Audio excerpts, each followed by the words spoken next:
Jillian, of course, you've worked with many designers. Then, if ever they have top 3 designers in mind in the future you want to walk for?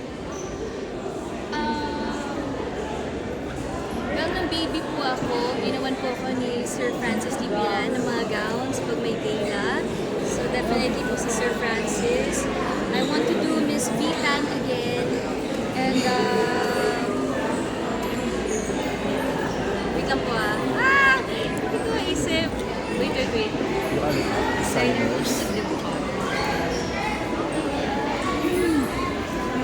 Baka kasi magtampo po yung mga designers. Okay lang.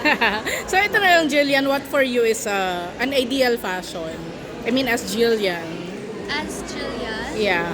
Well, ako kasi po, mas iniisip ko yung comfort ko. Gusto ko komportable ako, sa kahit saan ako pupunta. Pero gusto ko pa rin po na komportable pero laging may statement, kumbaga. Like ngayon po, interpret ko na parang akong isang white swan and parang it's a sign of rebirth and purity and serenity.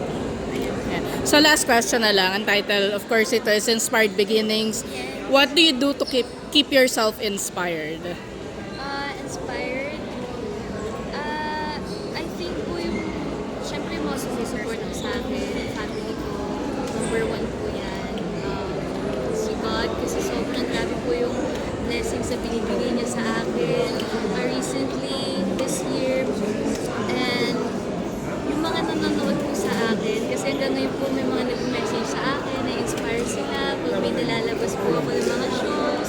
Like, ang dami pong mga nag-graduate po as mga medtech na na-inspire daw po sila dahil kay Dr. Annalyn. So hanggang ngayon po yung may nagme-message po sa akin. Wow. So doon po ka na-inspire na yung pagiging artista ko po, may bigger purpose po pala siya. Hindi lang po ako andito to entertain but to inspire other people din. And na-inspire ako doon sa fact. Thank you.